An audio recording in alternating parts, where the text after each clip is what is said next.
இன்னைக்கு நாம பார்க்க போறது ரொம்பவே பயானகமான பதில் கிடைக்காத கொஞ்சம் கேமரா சிசிடிவி ஃபுட்டேஜஸ் தான். கண்டிப்பா இது உங்களை பயப்படுத்தும். கடைசி வரையும் ஸ்கிப் பண்ணாம பாருங்க. இந்த வீடியோ பார்க்கும் போதே தெரியும் இங்க கிராஸ் ஆகி போகிற பொண்ணு நார்மல் ட்ரெஸ் அல்ல போட்டிருக்கிறதுன்னு. அவளோட ட்ரெஸ் பார்த்தப்போ ஒரு 100 வருஷம் முன்னே பாப்புலரான ட்ரெஸ் தான் அது. அப்படியானா இந்த பொண்ணு இங்க எப்படி வந்தா என்று தெரியல. அது மட்டும் இல்லாம அவ 2-3 ஸ்டெப் மட்டும்தான் வைக்கிறா. ஆனாலுமே ரொம்ப தூரம் அந்த ஸ்டெப் வைக்கிறா. ஒரு சாதாரணமான மனுஷனுக்கு இவ்வளவு தூரம் கடக்க முடியுமா என்று சந்தேகம் தான். அந்த வீடியோவோட கடைசியில் பார்த்தா தெரியும், கொஞ்சம் தூரம் போய் அந்த பொண்ணு அங்க இருந்து மறைந்து போறா. அந்த ஃபுட்டேஜ் பார்த்தவுடன் அங்க இருந்த லோக்கல் மீடியா எல்லாம் இந்த ஃபுட்டேஜ் பத்தி பேச தொடங்கினாங்க. இந்த ஃபுட்டேஜ் பத்தியான இன்வெஸ்டிகேஷன் பண்ண ஆரம்பிச்சாங்க. ஆனா கடைசி வரையும் இந்த பொண்ணு யாரு, இங்க எப்படி வந்தா, எப்படி திடீர்னு மறைந்து போனா என்பது இப்பவும் மர்மமாகவே இருக்குது. சிலர் இது பார்த்துட்டு இவ டைம் டிராவல் பண்ணி வந்திருப்பாளோ என்று சொல்றாங்க.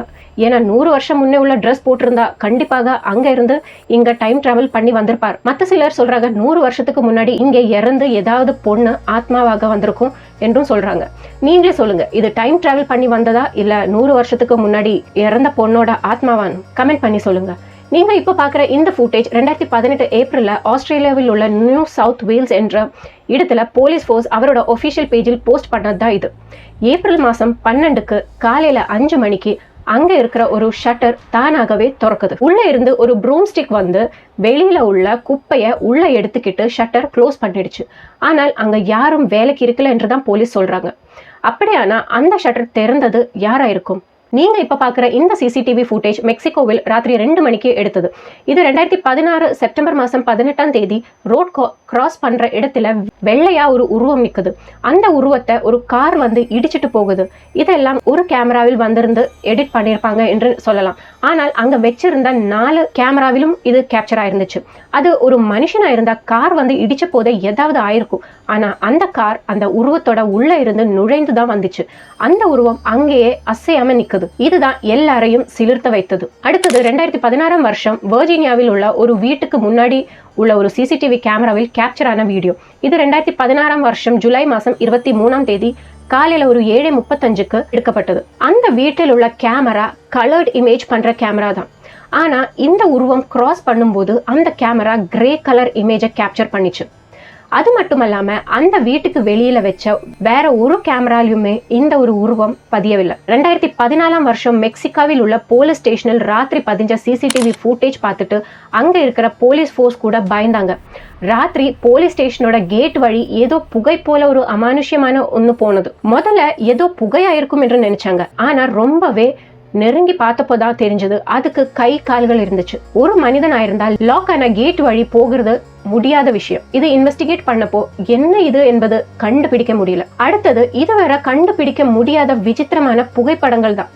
நீங்க இப்ப பாக்குற இந்த போட்டோ 1900 எடுத்த போட்டோ. இங்க குரூப்பாக நிக்கிற பொண்ணுங்க யாருன்னு கேட்டா ஒரு டெய்லரிங் கம்பெனில வேலை பார்க்குற பொண்ணுங்க தான். ஒரு குரூப் போட்டோ எடுக்கலாம் என்று எடுத்தப்போ இவருக்கு தெரியல இவரோட போட்டோக்குள்ள ஒரு அமானுஷ்யமான ஒரு உருவம் இருக்குன்னு. இந்த போட்டோவில் அப்படி என்ன இருக்கு என்று நீங்க நினைக்கலாம். ஆனா அந்த 2ஆம் லைன்ல கடைசியில் உள்ள பொண்ணோட ஷோல்டரை பாருங்க, ஒரு கை வச்சது. ஆனா அந்த கைக்கு உடல் கிடையாது. நீங்க இப்ப பாக்குற இந்த போட்டோ தாய்லாந்தில் உள்ள ஒரு ஸ்கூலில் எடுத்த போட்டோ தான் இது. ஒரு வருஷம் முடிஞ்சப்போ அந்த கிளாஸில் உள்ள பசங்க எல்லாம் சேர்ந்து ஒரு குரூப் போட்டோ எடுத்தாங்க. அந்த போட்டோவில் கடைசியில் ஒரு பொண்ணு விசித்திரமான நிலையில் நடந்து போகிறது தெரியுது. அந்த போட்டோகிராஃபர் கிட்ட கேட்ட போது நான் போட்டோ எடுக்கும் போது யாரும் அப்படி கிராஸ் பண்ணவே இல்லை என்றுதான் சொன்னாரு. நீங்க இப்ப பாக்குற இந்த போட்டோ ஜப்பான்ல ஒரு ஸ்கூலில் எடுத்த போட்டோ. இந்த போட்டோவில் உள்ள 2 ஸ்கூல் கேர்ள்ஸோட பின்னில் ஒரு கருப்பான உருவம் பார்க்க முடியும். அந்த உருவத்துக்கு கால்கள் இல்ல, பெஞ்சுக்கு கீழே உடல் இல்ல. போட்டோ எடுத்ததுக்கு பின்னாதான் அந்த ஸ்டூடெண்ட்ஸ் கூட ஷாக் ஆயிட்டாங்க. அதுக்கப்புறம் அந்த கிளாஸில் போகவே 2 பேரும் பயந்தாங்க. சரி, இந்த உருவம் அப்படி என்னன்னு ரிசர்ச் பண்ணப்போ ஜப்பானில் ரொம்பவே ஃபேமஸான அர்பன் லெஜெண்ட் ஆன ஓட்ரியோ என்ற பேய் என்று சொல்றாங்க. அந்த பேய்க்கு ஒரு இடத்திலிருந்து மற்றொரு இடத்திற்கு நகர முடியாது. அதுக்கு காரணம் என்னன்னு கேட்டா அது உயிரோடு இருக்கும்போது நேரிட்ட அபமானம், வேதனை, கோபம் இதெல்லாம் காரணம் என்று சொல்றாங்க. இறந்ததுக்கு அப்புறம் அவள் ஒரு இடத்திலிருந்து வேறொரு இடத்துக்கு நகர மாட்டா என்றுதான் சொல்றாங்க.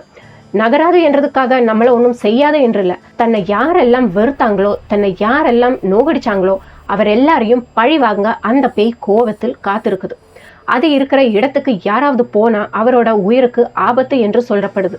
இன்னைக்கு நாம பார்த்த விசித்திரமான சிசிடிவி ஃபுட்டேஜும் அமானுஷ்யமான போட்டோஸும் இதில் உங்களுக்கு எது பயப்படுத்தியது என்று மறக்காம கமெண்ட்ஸில் சொல்லுங்க. மீண்டும் இன்னொரு வீடியோவில் பார்ப்போம். நன்றி, வணக்கம்.